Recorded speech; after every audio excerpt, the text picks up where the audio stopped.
Olá, gente querida! Estamos de volta para mais uma Fala do Artista.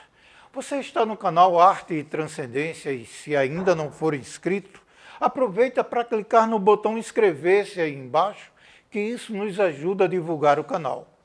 O convidado de hoje é o escritor Luiz Marinho, que conversou com o professor Flávio Almeida sobre a sua obra, as alegrias e as dificuldades de publicar um livro. Confira conosco como foi a conversa.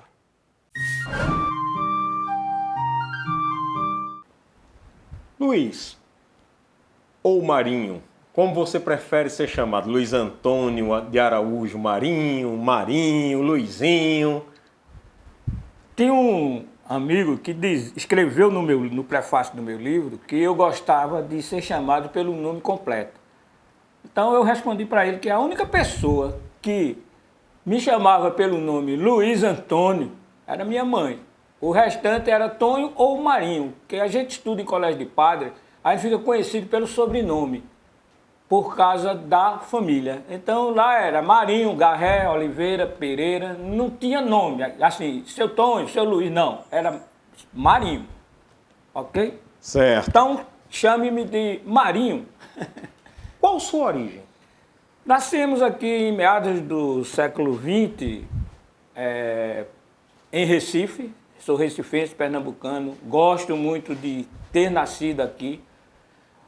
Sempre nos meus textos tem alguma curiosidade sobre a terra, porque é uma história fertilíssima. Eu adoro a história de Pernambuco. Então, a minha origem é Pernambuco, Recife, mas conheço do São Francisco ao Atlântico. Conheço o meu Pernambuco de uma água salgada para água doce. Certo. Sua formação? Vamos lá. Você falou em escolas de padre, de coisa. Qual a sua formação acadêmica? A minha formação acadêmica é uma formação que não existe, que é superior incompleto. Ou seja, a gente entrou na faculdade, mas não conseguiu concluir o curso, porque já éramos profissionais da área técnica e a empresa, então, me disponibilizava para fazer treinamento e repeti-los quando chegasse de volta a Recife. Então, eu trabalhei um ano numa empresa, uma indústria, né, a Ramal Equipamento Telefônico Indústria e Comércio Limitada. Depois eu ingressei na Telp, onde permaneci durante 23 anos, acompanhando toda a evolução da telefonia no estado de Pernambuco, desde a passo a passo, a analógica até o celular. Então, minha formação não deu para terminar a faculdade e eu fiquei com o meu curso técnico, mas graças a Deus foi o suficiente para formar meus filhos e ter uma vida razoável. E o estudo na infância, Marinho? Você falou escola de padres, foi onde? Salesiano? Não, eu estudei no primário em escola pública. O ginásio eu fiz no Colégio Marista do Recife, na Conta da Boa Vista, né? Que meu pai tinha um sonho de estudar lá, como ele não pôde, me colocou. Então eu fiz o ginásio lá e o segundo grau eu fiz na Escola Técnica Federal de Pernambuco, ali quando ainda era no Derby, né? Que hoje a Fundação Joaquim Nabuco e tem o Colégio da Polícia Militar. Mas ali foi os cursos técnicos. Quando a gente terminava o curso, as indústrias já vinham buscar a gente dentro da escola técnica mesmo. Então, para mim foi tranquilo. Certo. E de onde surgiu o escritor? Rapaz, eu sempre gostei muito de escrever. Tanto é que eu tenho alguns textos que eu escrevi quando era ainda do ginásio, no Marista, que eu transformei em crônica no livro Cronicação. As minhas redações, graças a Deus, eu sempre gostava mesmo de escrever, de desenvolver, de inventar história mesmo. Mas a veia mesmo para escrever foi depois que eu me aposentei. Porque eu fazia correções para um amigo meu, escritor, jornalista, chamado Libório Melo, que já está no andar de cima, e eu fazia as correções para ele de textos. E ele me desafiou a escrever um livro e eu disse que não ia escrever. Mas falou mais alto a inspiração E eu escrevi, então, o primeiro livro, aos 60 e poucos anos, que chamou-se Mais um Fantasma para Recife, que é o Conversa com Fantasma, né? Inspirado num casarão do início do século XVIII, XIX, aliás, que um alemão comprou pela internet aqui, ele era de Munique, viu esse casarão à venda na internet, comprou o casarão, restaurou o casarão. Então eu estive nesse casarão porque lá acontecia uns saraus culturais, tipo poesias, poetas, cantoria mesmo, violão, voz de violão. E a gente ia muito para lá porque conhecíamos o pessoal que se apresentava. E lá o casarão estava em reforma, em restauro. E eu pedi ao garçom para visitar o casarão. E o garçom disse que só com o dono. Então eu esperei um alemão de 2 metros de altura, me veio um alemão de 1,60 m, certo? E se dispôs a que eu conhecesse o casarão. E me contou a história do dono do casarão, que era um barão do café e negociante de escravos da época, o Dias Souza.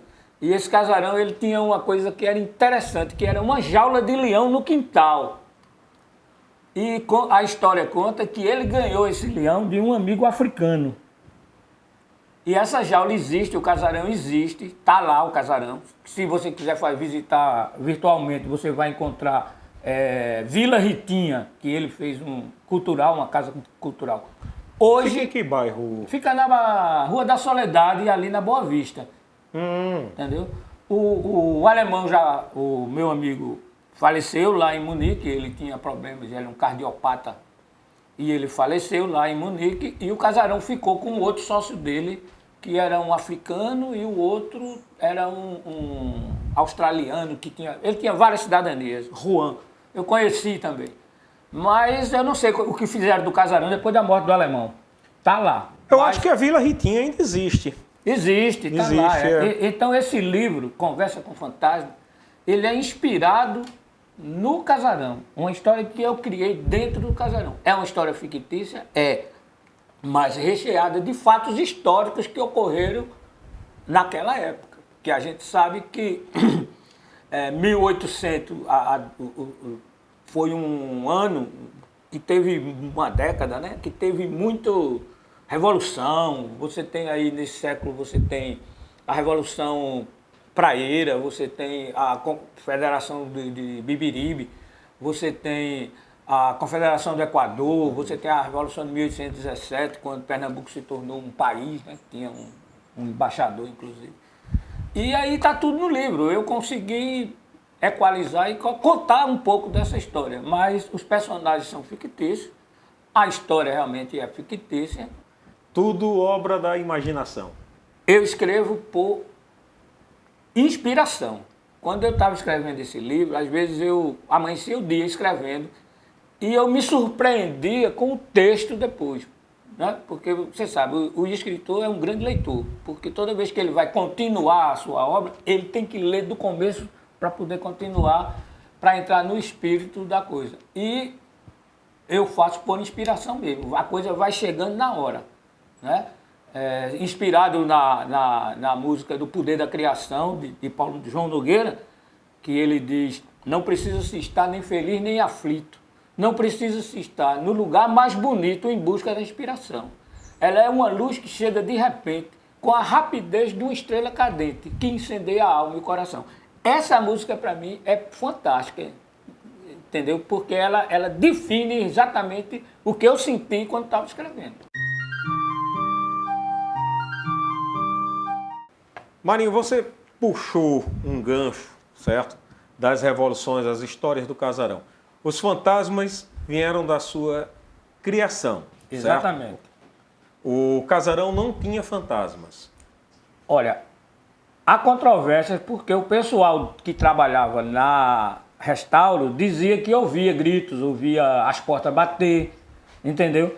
E a esposa do Dias Souza, ela era sensitiva e ela fazia reuniões espirituais lá. Inclusive, está registrado em algumas figuras, em alguns desenhos que foram achados por trás da cal. Que quando ele começou a tirar a cal, apareceram umas pinturas antigas. Então ele trouxe um cara da Alemanha para analisar e ver o que é que tinha. Tem espelhos belíssimos de cristais lá no casarão. O casarão chegou a ser um prostíbulo, chegou a ser hospedaria, chegou a ser um bocado de coisa, mas ele transformou numa casa cultural, que eu achei fantástico. Tranquilo. E o grande elan da coisa é você descobrir que naquele século houveram várias revoluções em Pernambuco. Então aquela rua devia ter sido muito movimentada, entendeu? Porque ela era uma rua que vinha ali do Pátio Santa Cruz. Para você ir para Boa Vista, para Soledade, você tinha que passar por ela. Então ali passaram soldados, passou gente correndo, entendeu? Inclusive teve um quartel ali próximo, não? Tinha. Tem um quartel próximo ali. Pois é, então o século XIX, ele foi assim, muito fértil em revoluções libertadoras, né? E o Dias, ele sofreu muito porque ele era um comerciante. E durante essas revoluções o comércio fechava, né? Ele veio de Portugal para cá. E aí tem toda a história da família, né? Que eu que inventei a história da família dele. Tranquilo. Agora, a família dele existe com outra história, que ele viveu. A história é real. Mas eu criei personagens, a Fantasma, a Mucama. Né? O Garçom mesmo é um personagem que ele, inspirado no próprio Garçom Medroso, que o Garçom era muito medroso, entendeu? Então foi muito inspirador o casarão, o ambiente. Os móveis do casarão são belíssimos. Entendeu? O lançamento do livro, inclusive, foi lá no casarão. Nós fizemos o lançamento do livro Conversa com Fantasma no casarão, sob o patrocínio do alemão, do Klaus Meyer, que era o dono do casarão, e foi um estouro de gente lá. Porque ele botou na mídia, tudo, então quase eu fiquei com medo que a quantidade de livros não desse, mas graças a Deus ainda sobraram uma meia dúzia. Foi bom, né? Foi muito interessante. Então, escrever para mim virou um hobby e, como diz o ditado, né? Escrever e coçar é só começar. Então, depois do Conversa com Fantasma, eu escrevi. O pessoal ficou me cobrando outro livro, queria que eu continuasse no tema fantasma, mas eu preferi não ficar com fantasma por enquanto. Então, eu escrevi sobre a amizade, que é o vestido marrom, que é a história de uma senhora que frequenta uma praça toda tarde, mas ela está sempre de vestido marrom. E uma das coisas a ser descoberta no livro era por que os vestidos eram marrons. Não é? Então ela faz amizade com um outro senhor e aí a amizade vai criando laços e aí cada um vai contar a sua vida para o outro. História. A sua história. Então é interessante porque chegam a confidências, não é? E tem todos os elementos que podem ocorrer numa praça. O que é que pode ocorrer numa praça? Lá você tem cachorro, você tem criança passando, vindo para a escola, saindo da escola, não é? Eu reservei uma tarde para as ciganas que frequentam as praças, né? Eu frequentei uma tarde para um ensaio de desfile militar que estavam ensaiando na praça, né? Tem também o circo que passou pela praça com seus, né? com os seus personagens, palhaços. Pipoqueiro. O pipoqueiro não podia deixar de ter, o pessoal da varrição. Então, todos esses personagens estão inseridos no vestido marrom. Tá? E eu aproveito para situar um personagem no município mais distante de Recife. Que aí eu conto um pouco a origem desse município, que é Afrânio, que fica na divisa de Pernambuco com Piauí. Né? Então eu trouxe esse personagem aqui para Várzea para trabalhar na Fábrica Anitta, que foi criada pelo um barão, né? E depois foi entregue ao Otton Bezerra de Melo, que era o dono do Cotonifício Apipulcos. E aí tornou-se uma fábrica, a primeira fábrica de malha de Recife, que é a Fábrica Anitta, onde hoje funciona a Secretaria da Educação. Então eu conto um pouco dessa história, porque a história da Várzea é fabulosa, é fantástica. Então, por isso eu coloquei esses dados. Eu sempre procuro... A própria história da várzea tem muito a ver com João Fernandes Vieira, né? Tem sim. Tem também Dos com engenhos. tem também com esse barão que eu citei, que é o Ernesto Pereira Carneiro, que o pai dele era um grande comerciante do Recife, rico, muito rico.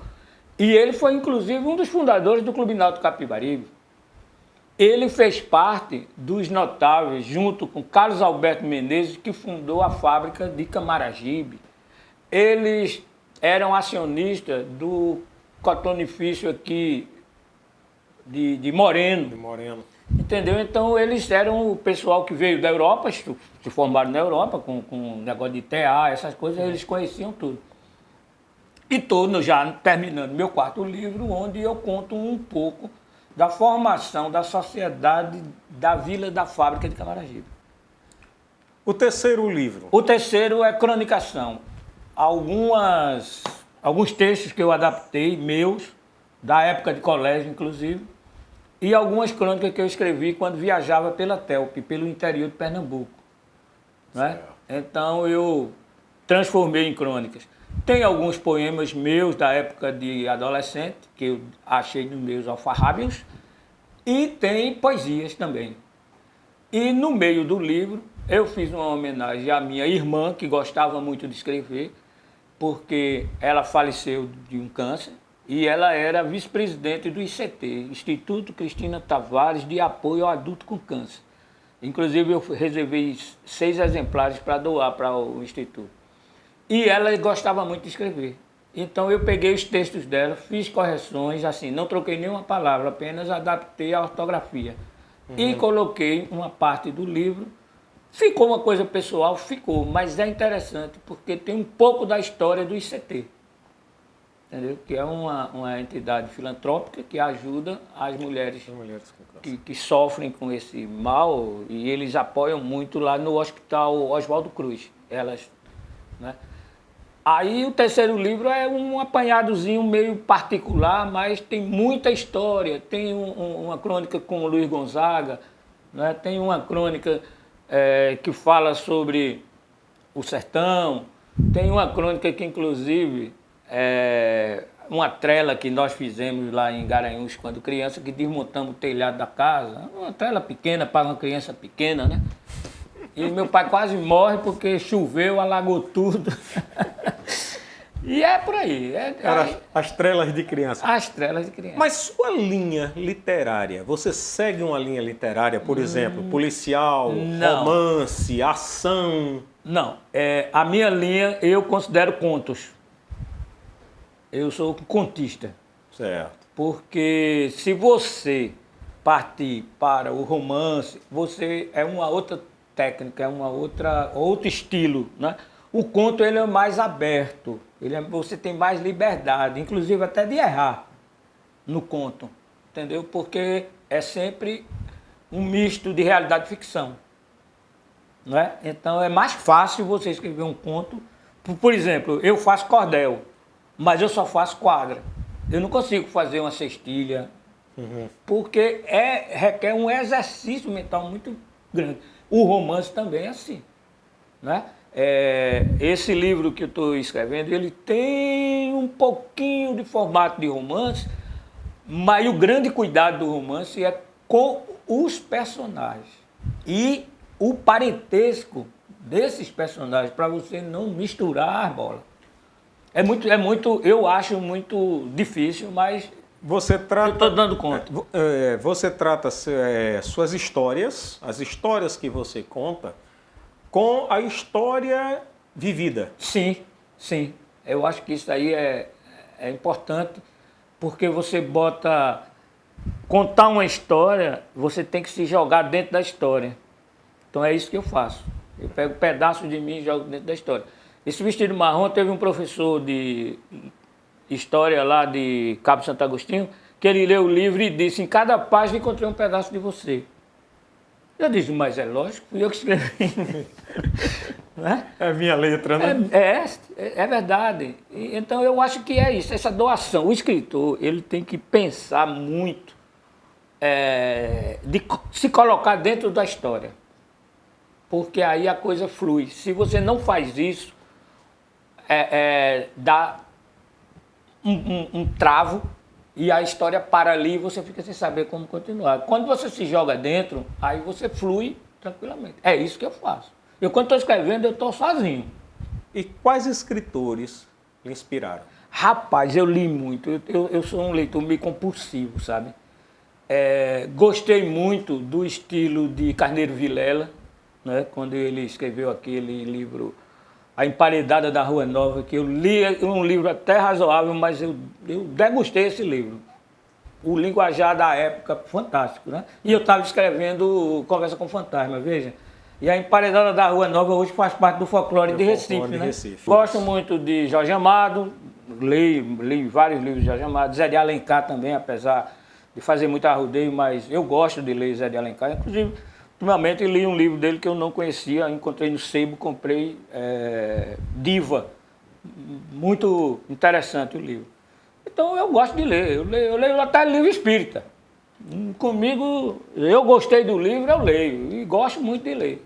Entendeu? Certo. Também livros sobre filosofia, sobre a vida de algum filósofo, eu gosto. Não poderia deixar de falar de um livro chamado Ser Diálogo, que é um livro que te ensina a conversar. Né? Às vezes, eu mesmo cometo muito erro quando converso. Às vezes a gente interrompe, o pensamento vem mais rápido do que a palavra. Né? Mas o livro Ser Diálogo é uma educação para você dialogar com a pessoa, se fazer entendido e entender o que aquela pessoa diz. Né? O objetivo não é mudar a opinião da pessoa, é se fazer entendido, que aquela pessoa entenda o que você quer dizer. Eu achei maravilhoso o livro, recomendo quem quiser, é fácil de achar na internet, você acha lá. É muito bom o livro, eu gostei. E leio até dicionário. Né? Eu gosto muito de ler. Marinho, vamos voltar um pouco ao Conversa com Fantasmas, certo?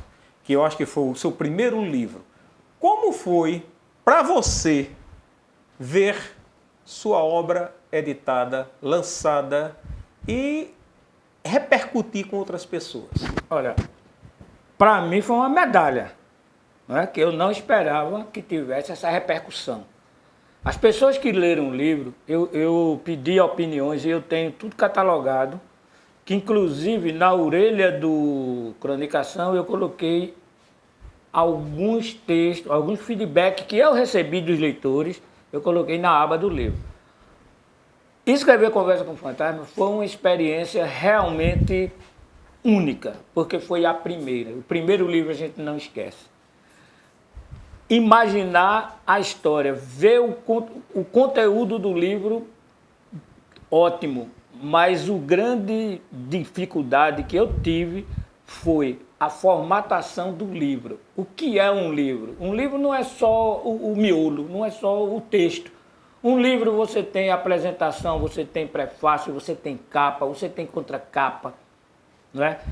Tem um bocado de fases. Então, na época, o meu amigo Libório me orientou, inclusive quem fez a diagramação do livro foi ele, né? Ele confeccionou a capa. A única contribuição minha para a capa foi a mucama, não é? Então, nós trabalhamos juntos e lhe digo toda a minha seriedade. Libório era um expert nisso, porque era jornalista, ele escrevia livro, texto, essas coisas. E ele me ensinou o caminho das pedras. E a partir daí eu comecei a ver o que era realmente o conteúdo de um livro. O meu tio escreveu um livro e depois que eu li o livro, no final do livro tinha uma coisa chamada pós-fácil. Eu conhecia o pré-fácil. Então eu tomei a liberdade de colocar um pós-fácil no livro. Aí o Libório até disse, oxi, Marinho, eu nunca vi. Não, vai é o meu pós-fácil, agora vai sair o pós-fácil. A explicação. A explicação, que é justamente onde você tem a oportunidade de dizer que é uma obra de ficção, não é? Se alguém achar que ficou ofendido, que desculpe, que a intenção não é essa, né? Inclusive teve um comentário de uma senhora que disse que eu psicografei o livro. Eu digo, não, minha senhora. O outro queria ir no casarão exorcizar o fantasma. Eu digo, o fantasma não existe, meu amigo. Não, mas eu sou espírito. Eu digo, sim. Você vai procurar um fantasma que está na minha imaginação, só se for. Então, quer dizer que isso aí, para mim, foi uma medalha. Porque houve um certo convencimento do leitor do texto que eu escrevi. Eu acho que a melhor fase de escrever um livro é quando você entrega para a editora, para a impressão. Porque você já passou por todas aquelas outras fases chatas, né? Uma vez perguntaram isso a Jorge Amado e ele respondeu isso. Qual é a melhor coisa do livro? Né? Qual é o melhor momento de escrever um livro? Aí ele disse, rapaz, o melhor momento é não ser interrompido. É você ter um lugar calmo e escrever e o seu texto sair. Agora, o pior momento, né? E depois entregar para a editora. Agora, o pior momento é ser interrompido. Porque quebra toda a lógica de um pensamento, de uma criação. O raciocínio vai embora, né? Vai embora. Agora, tem uma coisa que eu tive, eu não sei se outros escritores tiveram, que chama-se ressaca literária. Parece que você fica com raiva do computador, do que você está fazendo. Porque tem hora que parece que satura. Aí o que é que eu faço? Eu dou um tempo, vou ler outras coisas e depois, quando eu volto, aí já está um reset e você já consegue continuar a história. Né? Não é bom você passar muito tempo sem cuidar do livro que você está escrevendo. Os intervalos grandes não é muito bom. Né? Eu sempre quero pegar e seguir e continuar para terminar. Para não ter lapsos para não ter justamente essa ressaca literária. Então, Conversa com o Fantasma foi assim também, mas como foi o primeiro, eu não tive tanto problema comigo mesmo. A coisa fluiu naturalmente. Cada capítulo vinha de uma maneira bem gostosa. E às vezes, à noite, eu acordava com a continuação daquilo que eu tinha começado. Então eu sempre botava junto da cama um pedacinho de papel e uma caneta para eu só botar uma pincelada, continuar com tais assuntos. Aí eu já sabia, quando eu ia para o livro, eu já sabia aquela história. Eu acho isso muito interessante. 3 livros já editados, está caminhando para o 4º livro, certo? Dos 3, qual você acha que fluiu mais fácil? Olha, o que fluiu mais fácil, para mim, foi o Conversa com o Fantasma, realmente. Entendeu? Porque ele é uma história que tem começo, meio e fim, e o raciocínio ele vai linearmente. Já o Vestido Marrom, como ele são dias, são tardes na praça, então cada tarde tem uma ocorrência, então ele é mais partido, ele não tem uma sequência. A vida dos personagens, sim, tem uma sequência, mas o que ocorre na praça não tem. Então são duas coisas, duas linhas diferentes. A história do primeiro personagem, a história do segundo personagem e as aderências que ocorrem na praça, os acontecimentos, uma banda de música, um circo, uma criança que corre, um atropelamento, uma queda de moto, entendeu? Um cabra que se jogou do prédio, tem tudo isso tá na praça do livro. E esse livro, O Vestido Marrom, eu fiz depois que eu terminei o livro, me deu aquela vontade de procurar uma frase para cada capítulo. Então eu fui, tanto na parte literária quanto na parte musical, buscar uma frase que encaixasse com aquele capítulo. Então, cada início de capítulo tem uma frase, ou de um filósofo, ou de uma música, de um compositor. A abertura é a música Praça, a primeira estrofe da Praça, claro, citando o autor. Todos eles estão citados, não quero roubar a frase de ninguém. Tranquilo. Não é? Porque eu acho que ilustra bastante, é muito ilustrativo. E o Marinho, por Marinho? Olha, meu nome... Não tem vontade de escrever sobre si mesmo? Não, uma autobiografia eu não faria. Se alguém quiser escrever sobre mim, eu posso até ajudar, mas eu mesmo não tenho vontade de escrever sobre mim, não. Eu acho que eu sou um personagem comum, normal, dentro do ambiente natural. Não tem nada de excepcional. Entendeu? Então eu me sinto assim, quero continuar me sentindo assim. Gosto de escrever? Gosto, adoro. Às vezes não tenho o que fazer, eu pego uma caneta e começo a escrever uma poesia, um poema, um negócio. Mais poema, não sou muito de poesia não, mas poema eu gosto de vez em quando de escrever. Admiro quem faz métrica, mas não é minha parte. Não é minha praia. Minha praia é conto, gosto de contar história. Histórias. E recheá-la com muitos personagens, muita gente, muita coisa. E, pelo que eu vi dos seus livros, você gosta de contar essas histórias agregando a história. Sim, sim. Né? Ao fato do período, do momento. Exatamente. Você tem... Não é pura ficção. Não, não. É uma ficção dentro de uma realidade histórica. Ou uma ficção recheada de fatos históricos. Tá, eu acho que é mais isso. Mas é porque é importante, o pessoal não gosta de... Outro dia estavam me perguntando por que a data magna de Pernambuco. Eu digo, rapaz, tu não estudaste história não? Pô, dia 6 de março, Praça 6 de março. Por que a Praça 6 de março? Porque eclodiu no dia 6 de março. 17 de agosto, por quê? Porque terminou no dia 17 de agosto, cara. Então a gente não associa, né? O cara passa todo dia na Avenida Cruz Cabugá, nunca se perguntou quem foi Cruz Cabugá, não é? Então essas coisas que eu alerto, dou uns alertazinhos no livro, né? Quando eu falo sobre Ernesto Pereira Carneiro, sobre Atom Bezerra de Melo, que era da casta de Bernardo Vieira de Melo. Ele veio da linhagem de Bernardo Vieira de Melo, que era o quê? Ele era um maltês, ele era da ilha de Malta, Portugal. Né? Então, o pessoal não... Libório escreveu um livro, O Crime dos Vieira de Melo. Todo mundo sabe que houve aquele crime, né? Mas ninguém se preocupou, nem perguntou por que houve aquele crime. Então, é muito interessante. Aí eu misturo a história com a história. Né? Então, eu acho que isso é importante. Muito... Estou escrevendo um livro, uma ficção, que vai contar um pouco da formação da sociedade da Vila da Fábrica de Camaragibe. Por quê?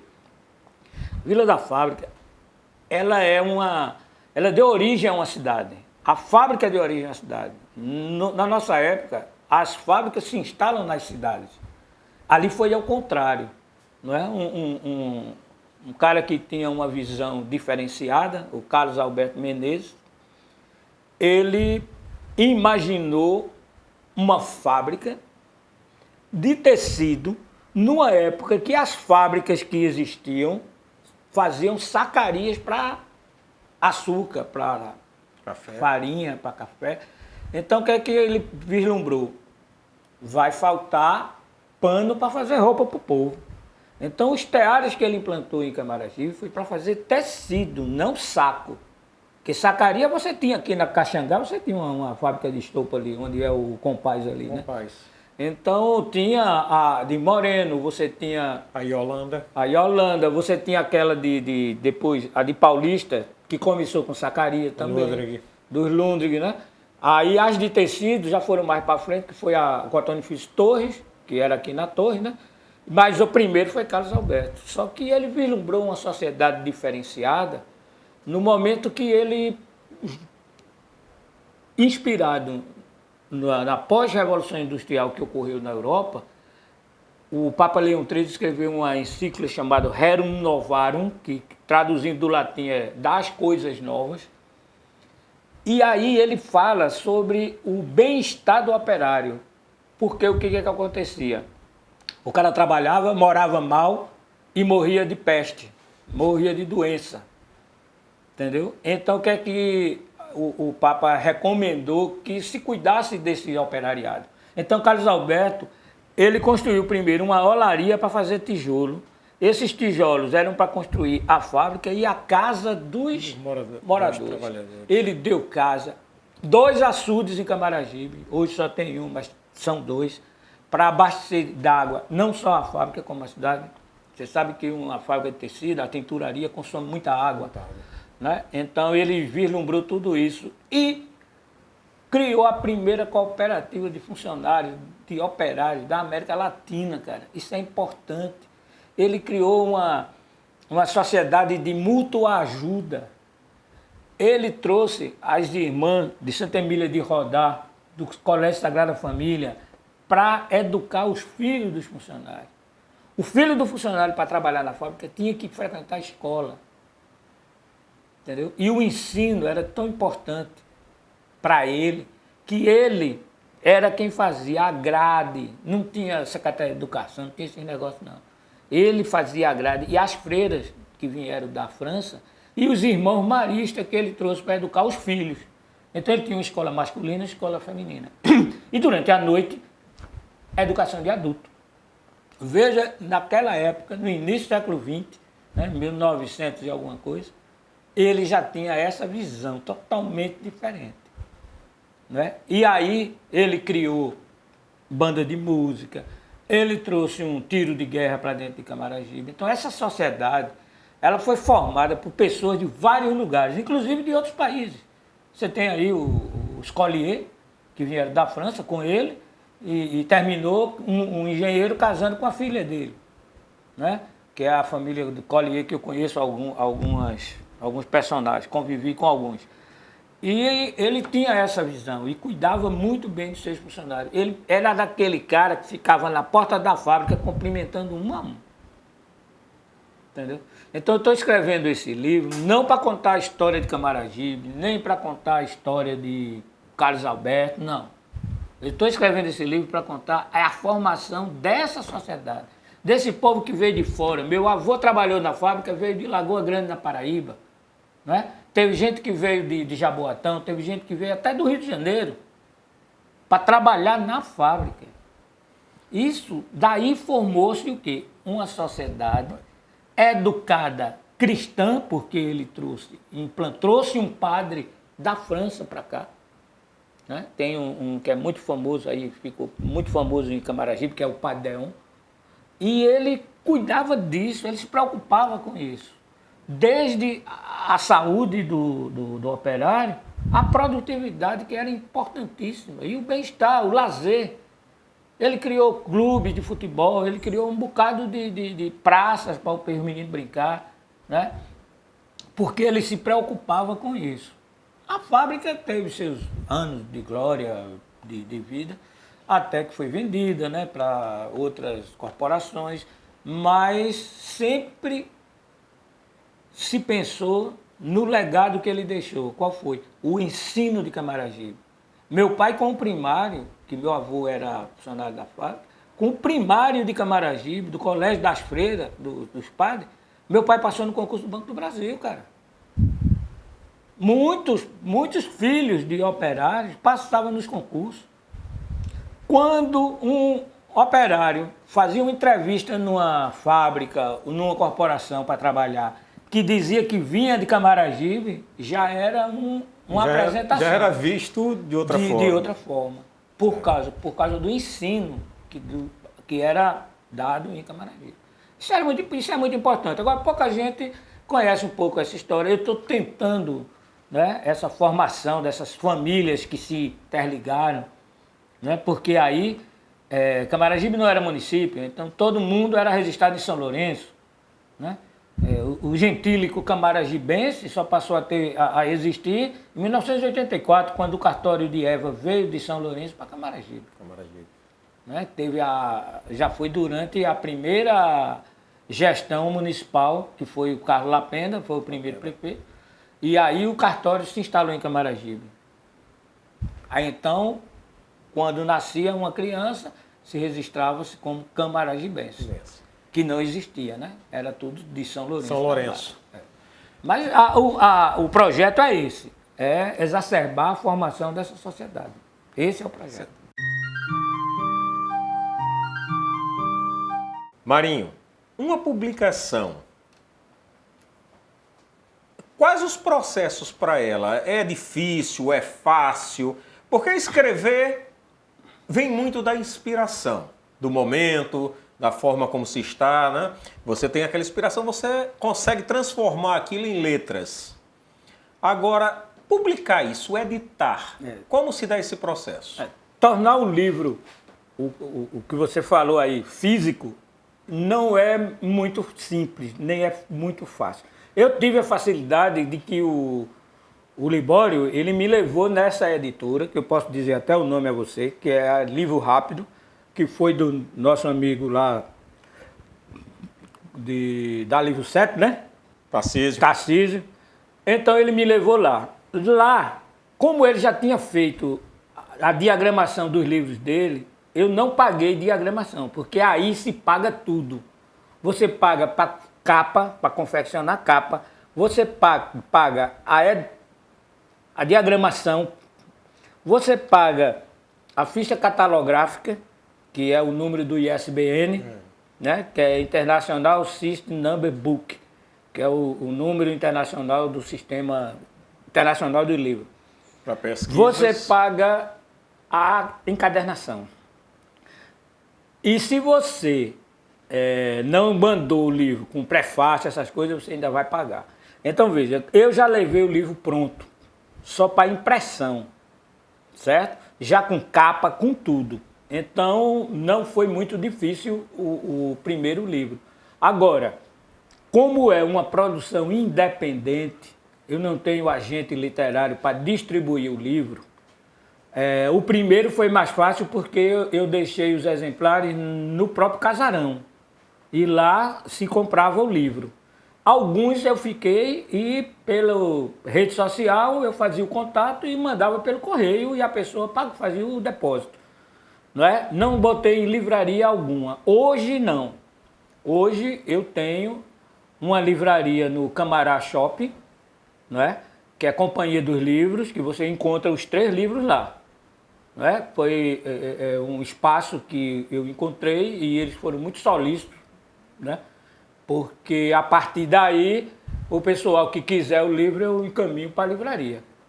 Mas eu faço a venda também pela internet. Os amigos, eu tenho catalogado aí uns 100 endereços de colegas e eles mandam pelo correio e eles me pagam. Hoje está mais fácil que tem o Pix, mas antigamente era um depósito na conta, não tem problema não. Então a logística é essa. Quando você é independente, realmente você tem alguma dificuldade de distribuição. Não consegui ainda colocar como e-book, mas é possível colocar no Amazon como o e-book. Eu pretendo botar o Conversa com Fantasma já como e-book, ou no Amazon ou no Clube dos Livros, que aí eles vendem também, compram e depositam. Exato, eles comercializam. Eles comercializam para você. Agora, é difícil você, como escritor e distribuidor independente, se você não tiver uma rede social forte, você não consegue, porque não é barato você imprimir 100 livros hoje. É um investimento e tem um custo, Então, o custo do livro tem que estar agregado a tudo isso. E não esquecer de colocar no preço do livro o valor da tua inspiração, do teu trabalho. Porque muita gente vê só o custo editorial, não vê o custo do lado do escritor, que precisa ser bem avaliado também. Então, eu tive essa dificuldade? Tive. Hoje não. Hoje, como eu já vou para o 4º livro e trabalho sempre com a mesma editora, tem problema? Tem. Eu tive alguns problemas de edição. O Vestido Marrom veio sem a contracapa, alguns exemplares, eu tive que voltar lá para refazer. Entendeu? Acontece. Isso ninguém está de falha, não. Erro. A utopia do escritor é escrever um livro sem erro. Mesmo que passe por várias correções, vai escapar uma vírgula, alguma coisa. Isso aí é como o Jorge Amado dizia, a utopia do escritor é escrever um livro sem erro. Você nunca vai conseguir. Então, é muito interessante. Difícil, trabalhoso, você tem que sair de casa várias vezes, você tem que ir na editora, você tem que ir. Eu passei por um problema na pandemia, com o Vestido Marrom, que foram 6 meses para entregar 100 livros. Por quê? Porque parou de produzir por causa que estava todo mundo doente com Funcionários Covid. em casa. Funcionário em casa. Então, poxa, aí você fica, né, ansioso para ver o produto e o produto não chega, né? Foi uma gestação de 6 É meses. uma gestação, não tenha dúvida que é. Mas vale a pena, é gostoso. Ouvir as críticas, você tem que estar com o ouvido preparado para ouvir. Olha, encontrei um erro no teu livro. Maravilha, cara, que coisa boa. É sinal que ele leu, não é? Prestou atenção. Prestou atenção. Marinho, olha, na página tal tem um errozinho assim. Eu digo, mande para mim, que da próxima edição eu corrijo. Tu tá entendendo? Ó, Marinho, rapaz, gostei do teu livro, rapaz. Não larguei, ó, eu li daqui, eu não vou, daqui pro Rio de Janeiro. Só quando parei de ler, quando chegou no Rio de Janeiro, eu tinha terminado o livro. Eu digo, rapaz, que coisa boa. Eu não conseguia largar o livro. Eu digo, rapaz, então quer dizer que o processo foi bem assimilado por você. Já tem gente, rapaz, minha irmã mesmo chegou para mim e disse, rapaz, o livro no instante acabou. Eu digo, não, porque você leu rápido. Eu queria mais, eu queria que a história se prolongasse. E não é assim, não é? Não é assim. A gente, quando... É interessante, quando eu começo a escrever o começo da história, já vem umas pinceladas do final. Isso é importante porque você vai direcionar o texto. Você já tem um roteiro pronto. Exatamente, e ele vem por inspiração mesmo, gente. É muito interessante isso. Eu acho fantástico, né? Vamos lá. Luiz Marinho. Luiz Marinho, interessante. É interessante porque tem outros Luiz Marinhos por aí com sucesso, né? Meu nome é assim, Luiz do pai de mamãe, Antônio do pai de papai, Araújo do pai de mamãe e Marinho do pai de papai. Então é uma mistura do nome dos meus dois avós. Mas aí aconteceu em Caruaru, eu estava no FETEAG, Festival Teatro do Agreste, minha filha participou da peça de João Cabral de Melo Neto, né? E aí, no dia da entrega, a turma estava, seu Marinho para mim. Aí passou um senhor junto de mim e disse, Marinho? Quem é Marinho aí? Eu digo, sou eu. Como é seu nome? Eu disse, Luiz Marinho. Ele disse, não, Luiz Marinho sou eu. Eu digo, não, pai, eu sou também Luiz Marinho. Ele disse, você é Luiz Marinho de onde? Eu digo, olha, meu Marinho veio de Lagoa Grande, na Paraíba. Ele disse, o meu veio daquela região também. Ih, rapaz. Minhas origens. Eu digo, rapaz. Aí era justamente o teatrólogo, Luiz Marinho, que ia fazer parte da banca de entrega de prêmio do FETEAG, né? Os estudantes lá, né? Eram vários colégios e ele estava alegre, satisfeito. E eu tive essa oportunidade de querer roubar o nome dele, mas não tem como, né? Luiz Marinho para mim é um ícone do escritor, teatrólogo, um Sábado e 30 com Genial Rosa Borges. Ele escreveu a história do teatro amador de Pernambuco, cara. Então, para mim foi um prazer ser um homônimo dele.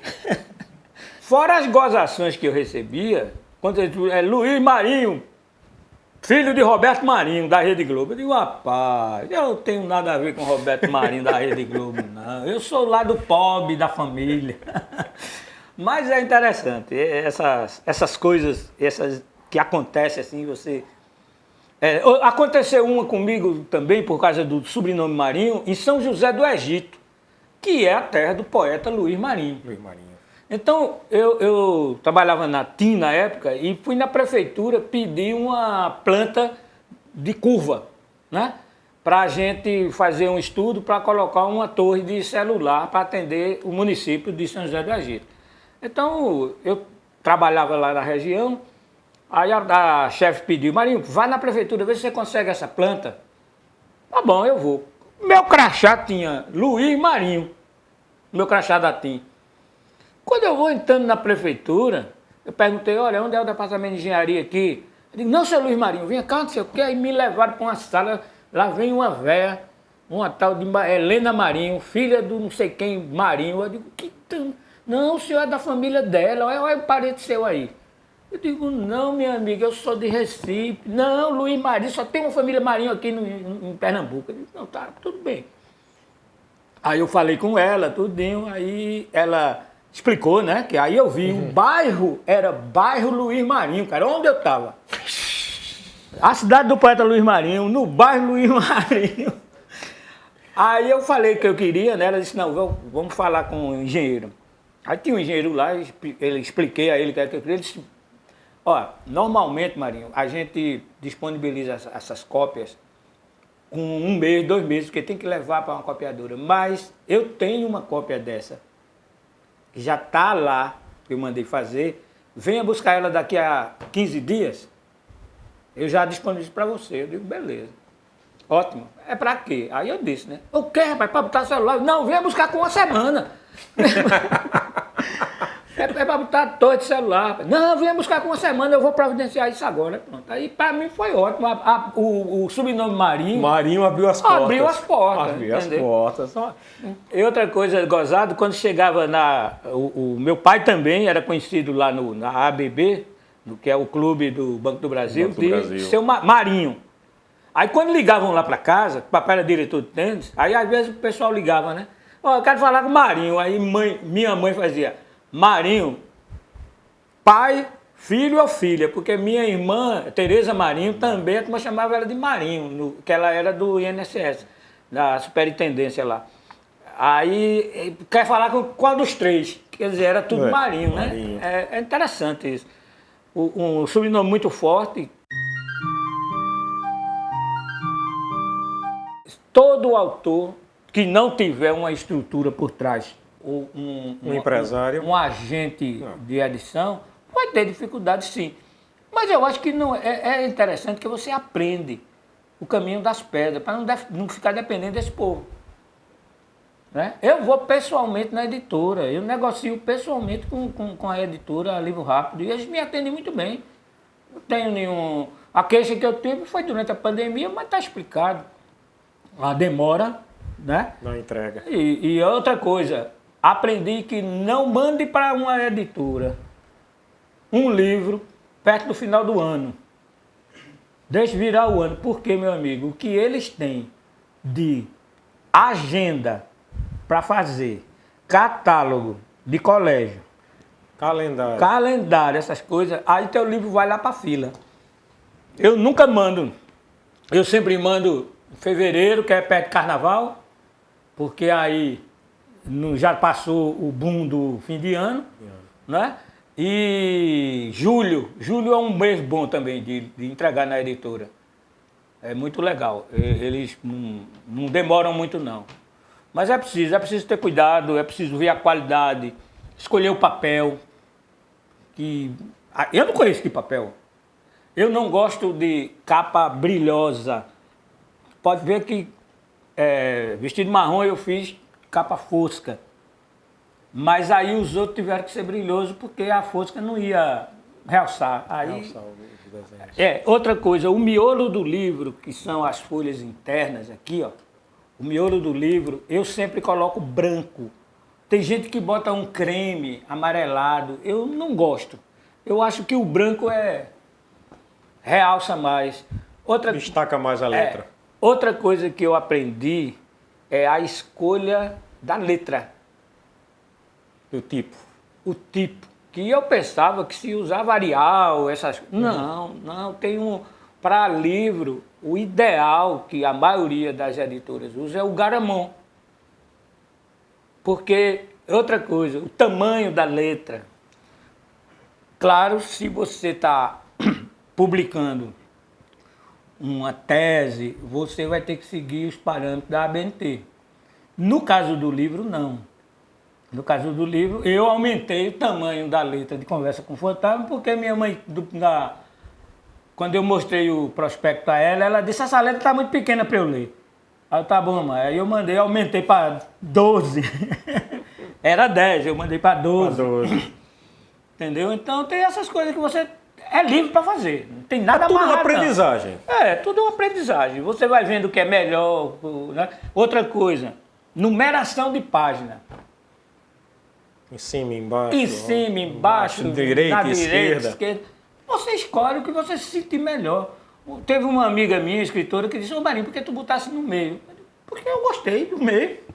Não, é bom na extremidade direita, não se usa mais. Ou então embaixo, eu digo, rapaz, o importante é que tenha numeração. não é? O sumário, não é? Você numerar os capítulos. É importante. Bota no começo ou bota no fim? Rapaz, o livro é teu. Escolhe. Não, mas que se usa. Isso é convenção. Você escolhe. Se você quer chamar de apêndice, chame. Quer chamar de sumário, chame. Não é? Índice. E outra coisa, é um trabalho. O tal do índice é trabalhoso. Por quê?